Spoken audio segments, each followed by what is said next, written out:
Muy bien, estimados colegas, nos vamos con el CEP Lenguaje 2022-2023, segundo ciclo, preguntas 31 a 45. Pregunta 31. Lea el siguiente fragmento. Ahora me gustaría decir que amo a los poetas. Creo que los poetas son especiales. Y es más, todos los artistas son especiales. O incluso para ir más lejos, creo que el pensamiento de los artistas es especial por su falta de linealidad. Realmente creo que si el tipo de pensamiento caleidoscópico, opuesto al lineal, con el que los artistas se involucran, naturalmente fuera promovido más en todas las personas, tendríamos un mundo nuevo y mejor. Yo creo que con eso basta, por razones de tiempo. La pregunta es, ¿cuál de las siguientes afirmaciones corresponde a la tesis de la autora en el fragmento anterior? Bueno, la tesis ya está planteada, ¿no es cierto? Y es que el mundo sería mejor si se promoviera más el tipo de pensamiento de los artistas. Está bastante claro, creo. Pregunta 32. En relación con el pensamiento de los artistas, ¿cuál es el propósito comunicativo de la oración subordinada subrayada en el texto anterior? Bueno, la oración subrayada es esa, que el pensamiento de los artistas es especial por su falta de linealidad. Entonces, ¿cuál es el propósito comunicativo? Es establecer la razón de por qué es especial. En relación con el pensamiento de los artistas, ¿cuál es el propósito comunicativo? Es especial por su falta de linealidad, por su caleidoscopía, digamos, que significa un pensamiento diverso, incluso caótico podría ser. ¿Ya? Bien, vamos con la siguiente pregunta. Pregunta 33.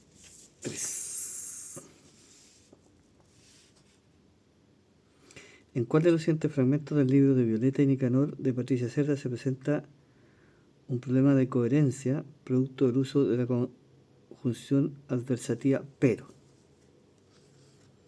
Bueno, lo que hace un pero es restringir, anular, lo que tú dijiste en la primera frase, ¿ya? Contradecir, limitar, anular. Lo expresado, por ejemplo, si digo, quiero ir al cine, pero no tengo dinero, ¿ya? Entonces limito, ¿ya? Eh, bueno, el pero es adversativo, ¿no es cierto? Y por eso, como decía, contradice, limita, exceptúa, contrapone, ¿ya? Lo dicho anteriormente. Siempre se había alojado en la casa del hermano de su padre, en la calle Cumin, pero esta vez no pensaba quedarse allí.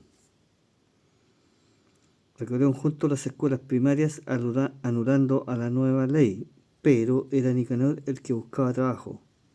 Este pero no tiene ningún sentido, porque no es adversativo, no está limitando, no está contradiciendo o contraponiendo lo expresado en la frase anterior. De tal modo que en este caso que hay problemas de coherencia.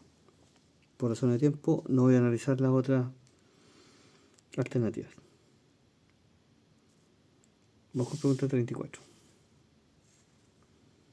El pequeño Luis tenía 3 años y solo intentaba trabajar el cuero como veía hacer a su padre, pero tuvo un accidente y se hizo daño en un ojo. En su casa llamaron enseguida a un médico que lo trató como pudo y lo envió a París para que lo operasen. Apenas pudieron hacer nada, él perdió el ojo. Y peor todavía, la infección le pasó al otro. Y con solo 5 años se quedó ciego. Su padre se empeñó en que él llevase una vida lo más normal posible, por difícil que eso fuera a principios del siglo XIX. A su vez le enseñó a moverse por su pueblo con bastones que él se fabricaba. Y lo inscribió en el colegio local. En contra de lo que esperaba, él sacó buenas notas, gracias a su memoria y tenacidad prodigiosa. Pronto le ofrecieron estudiar en París, en una de las primeras escuelas para ciegos del mundo. ¿Cuál es la dificultad de coherencia presente en el segmento subrayado del cuento anterior?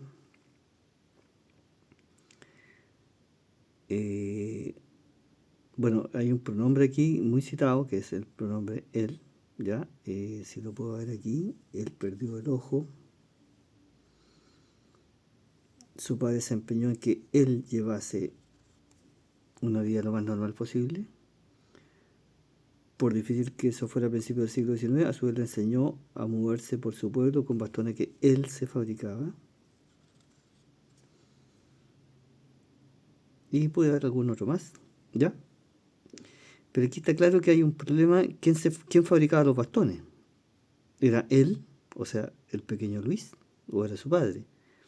Y aquí no queda claro, la frase es un poquito turbia si se quiere. A su vez le enseñó a moverse por su pueblo con bastones que él se fabricaba. ¿El niño se fabricaba los bastones o su padre? A mí me parece obvio que es su padre. Ya, sin embargo, él siempre fue el niño. Él perdió el ojo, su padre se empeñó en que él llevase una vida, y aquí ese él es su padre. De tal modo que lo que es, hay una pérdida de referentes del pronombre. Eso. Vamos con pregunta 35.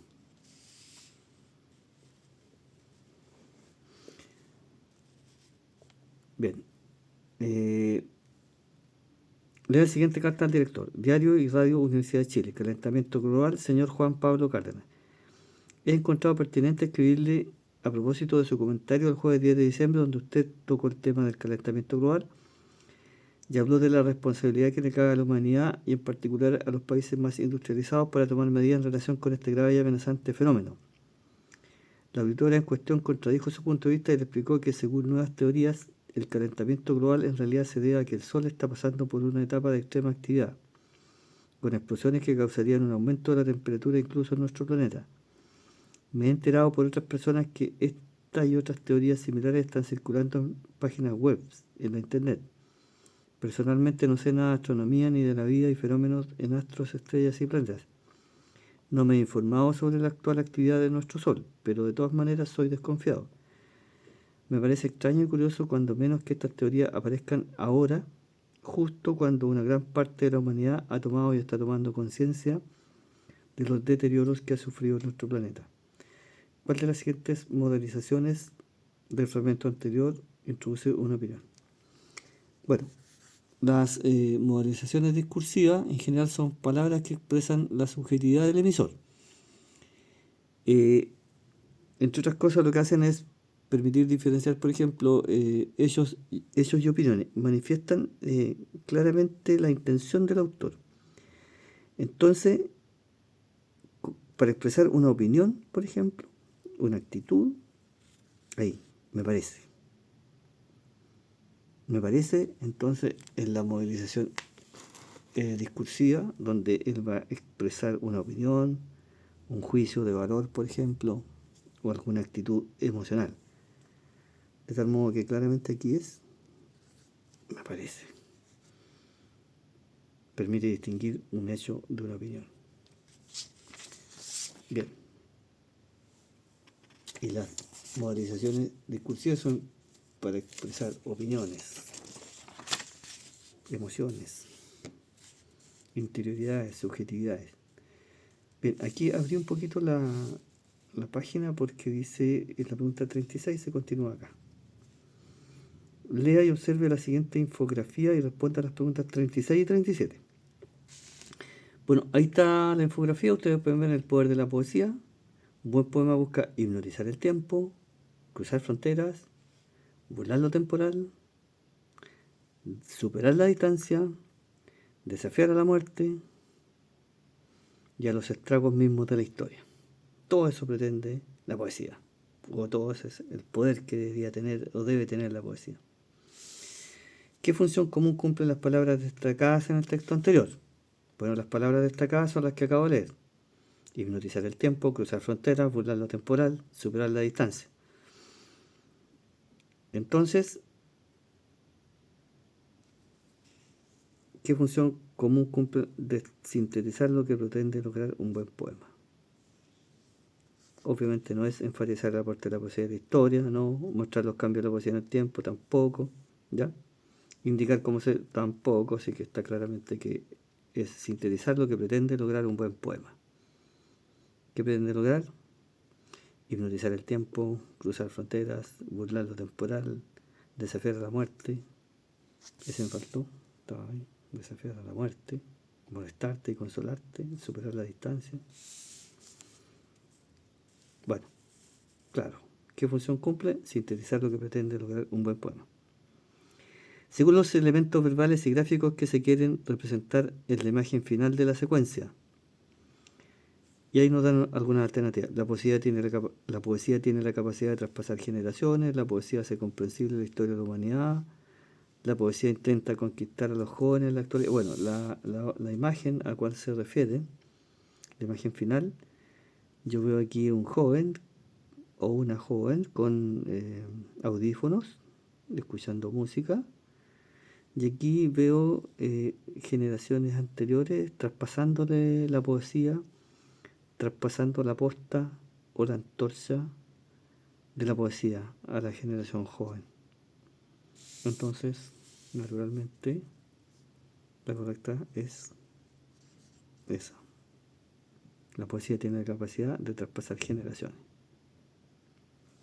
Vamos con la pregunta siguiente, pregunta 38. En este texto no hay jerarquías entre mujeres. Elena Cafarena convive con Celia Cruz y Rosario Castellano, con Lucía Aymar o Juana Azurdi, con Anita Lizama, siendo el hilado que las une lo público como conquista y reconocimiento de sus identidades más allá del cuerpo y de su destino social. ¿Cuál es el propósito comunicativo de utilizar el modo indicativo de la oración subrayada del fragmento anterior? Bueno, el modo indicativo es convive, de convivir obviamente. Elena Cafarena convive con Celia Cruz y con Rosario Castellano y con Lucía Aymar. Todas estas mujeres conviven. Es decir, no hay una superior a la otra, no hay una que destacar más que las otras, ellas conviven. Por lo tanto, lo correcto es, como propósito comunicativo de convive, decir que existe simetría en la importancia que tienen las mujeres que mencionan. ¿Ok? Supongo que conocen a ellas. Elena Cafarena, gran educadora chilena. Celia Cruz, cantante de salsa, ¿no es cierto? Rosario Castellanos, no sé quién es. Lucía Aymar, gran deportista, argentina, casada con nuestro gran tenista Fernando González, qué sé yo. Anita Lizana, gran tenista, campeona de Roland Garros, etc. Bien, vamos con la siguiente pregunta, pregunta 39. Lea el siguiente fragmento. Alberto Bles Gana publicó la novela más lograda de ese periodo, Martín Rivas, el que concluyó con la aparición como folletín de El ideal de un calavera. Debido a la importancia de su obra, algunos de los principales críticos contemporáneos le han dedicado diversas notas en la prensa nacional. ¿Cuál es el propósito comunicativo de la oración subordinada subrayada en el fragmento anterior? Bueno, debido a la importancia de su obra. Esa es lo que está subrayado. Debido a la importancia de su obra, algunos de los principales críticos contemporáneos le han dedicado diversas notas en la prensa nacional. Bueno, entonces el propósito comunicativo de esa frase está claro: establecer la razón por la cual la obra de Bretagana es analizada por los críticos. La importancia de su obra. Esa es la razón. Está clarísimo. Vamos con la siguiente pregunta. Lee el siguiente fragmento. Iba a añadir que el asesino debía conocer los movimientos de la señora Cluton, que normalmente asistía a una clase los viernes por la tarde, pero no estoy segura que aquello sea relevante. ¿Por qué la palabra subrayada posee un acento prosódico? Bueno, para distinguirla de quién, interrogativo, ¿ya? Entonces, está haciendo la función, pero el quién interrogativo llevaría tilde, ¿ya? En cambio, quién está actuando como pronombre, ¿ya? Entonces, porque cumple la función de pronombre y no de pronombre interrogativo. Esas dos alternativas nada que ver. Bien. Vamos con pregunta 41. Lea el siguiente texto y responda a las preguntas 41 o 42. En el colegio copiar puede tener algún sentido. Ahí se estudian tantas materias de escasa utilidad en la vida que el perjuicio de una copia se diluye fácilmente. Pero en la universidad, donde se supone que uno eligió la carrera que quiere ejercer, ¿qué sentido tiene presentar como suya la respuesta de los demás? ¿En qué sentido se avanza dando por cursadas y evaluadas materias de las que se sabe poco y nada? ¿No es mejor enfrentarse al espejo y saber lo que no se sabe para aprenderlo después? Copiar en la universidad no es un problema valórico, es una desinteligencia del que se cree más vivo que el resto. Es lucirse haciendo trampa en el solitario, un sinsentido por el que se engaña no es al profesor, que muy luego es capaz de detectar el original y la copia, sino a uno mismo, o peor aún, a los clientes, pacientes, colegas, alumnos futuros que el estudiante atenderá cuando reciba el título. Porque a la hora de operar, reparar un motor, construir un puente o terminar un artículo, el vecino de banco no va a estar ahí para soplar lo que no sabe. No es un azar que la palabra soplón también se use para designar a un traidor. El que sopla y el que copia se traicionan. Lo que no se aprende queda suspendido en el camino. La idea de que las notas son una especie de sueldo, una recompensa por portarse bien o mal, es absurda. La nota solo dice cuán cerca estás de manejar los conocimientos adecuadamente. La humildad de entenderlo es esencial para quien quiere ostentar o no una profesión. ¿Qué tesis se infiere del texto anterior? La copia es una irresponsabilidad para quienes desean convertirse en profesionales, ¿sí? Eso está bastante bien. La copia en la universidad tiene sanciones distintas de las que se realizan en el colegio, eso nada que ver. El ejercicio de la profesión hará que los que copiaron en la universidad se den cuenta de su error. Eso puede ser, pero no es la tesis. El ejercicio de la profesión pone en evidencia a quienes copiaron durante su formación universitaria. Eso puede ser, pero tampoco es la tesis, menos una inferencia, una tesis ¿ya?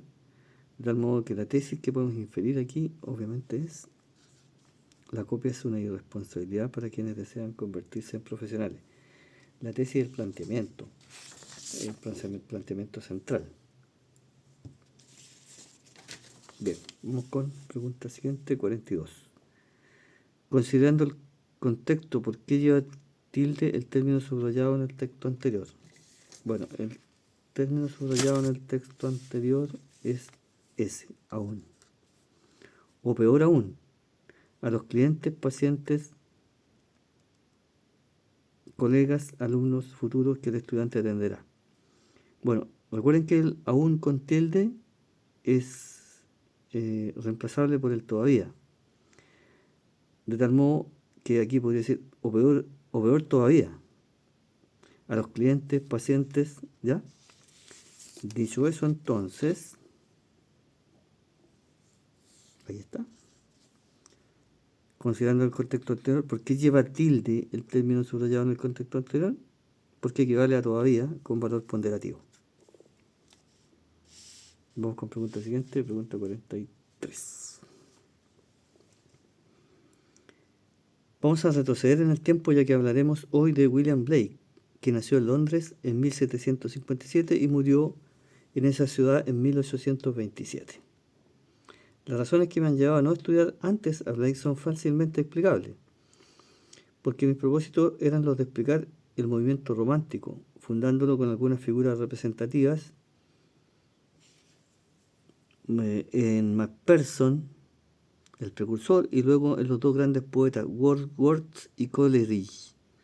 En cambio, William Blake queda no solo fuera de la corriente pseudoclásica de la corriente presentada, por elegir el término más alto, por pop, sino que queda fuera del movimiento romántico también. Es un poeta individual, y si a algo podemos vincularlo, ya como dijo Rubén Darío, no existe el Adán literario, tendríamos que vincularlo a tradiciones mucho más antiguas, a los herejes cátaros del sur de Francia, a los gnósticos del Asia Menor y de Alejandría de los primeros siglos de la era cristiana, y desde luego al pensador sueco grande y visionario Emanuel Swedenborg. De suerte que él era como un individuo aislado. Sus contemporáneos lo consideraron un poco como loco. Quizás lo fue.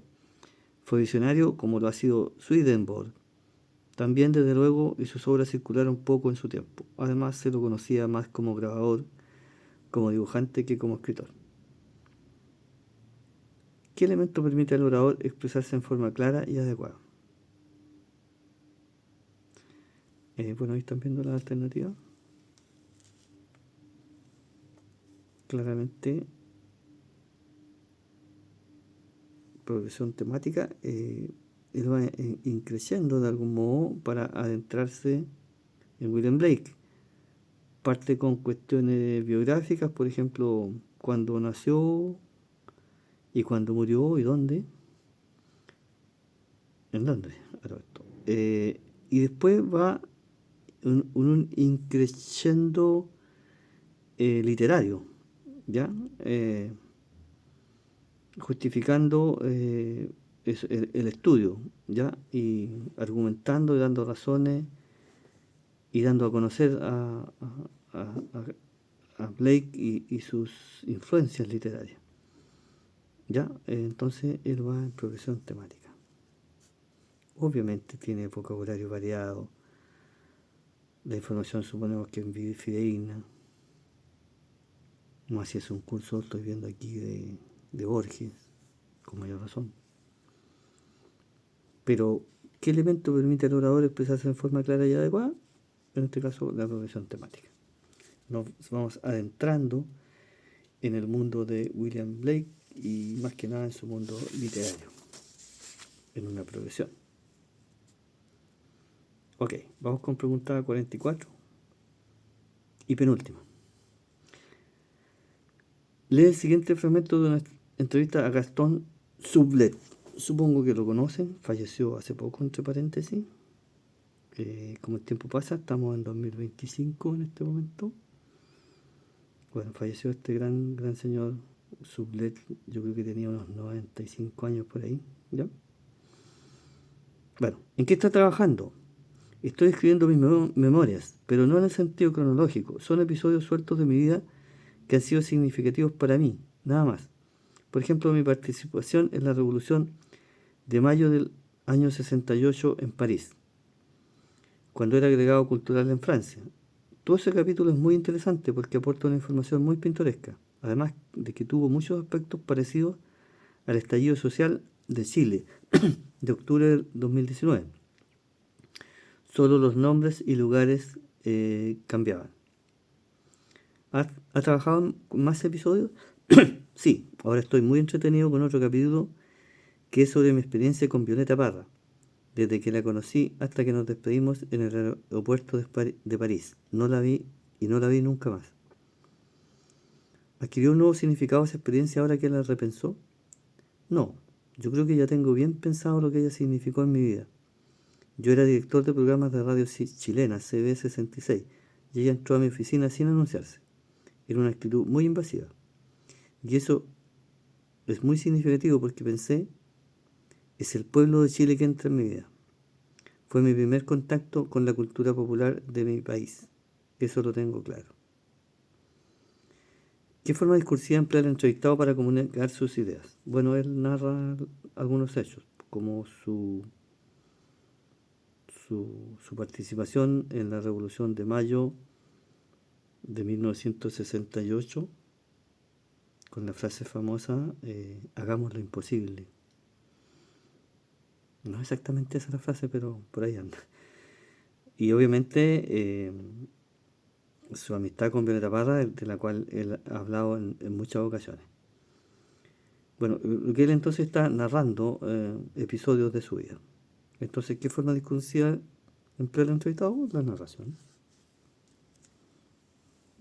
Cuenta cómo llegó Violeta Parra a su vida, ¿no es cierto? Una grande Violeta Parra, maravillosa, una poetisa excelsa. 45. ¿Cuál de las siguientes estrategias del discurso permite reformular las propias ideas de un diálogo académico? Realizar un resumen, sí, podría ser. Revisar las ideas presentadas mediante paráfrasis es esa, de todas maneras. Organizarla, eso no, enumerar las ideas, ¿no? Establecer conexiones en jerarquía, eso podría ser, pero esto es mucho mejor. Supongo que todos saben que parafrasear es decir, en otras palabras, lo mismo que has dicho antes. Y por lo tanto, parafrasear es repensar y reformular la idea.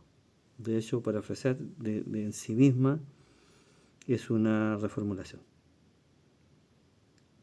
Así que eso.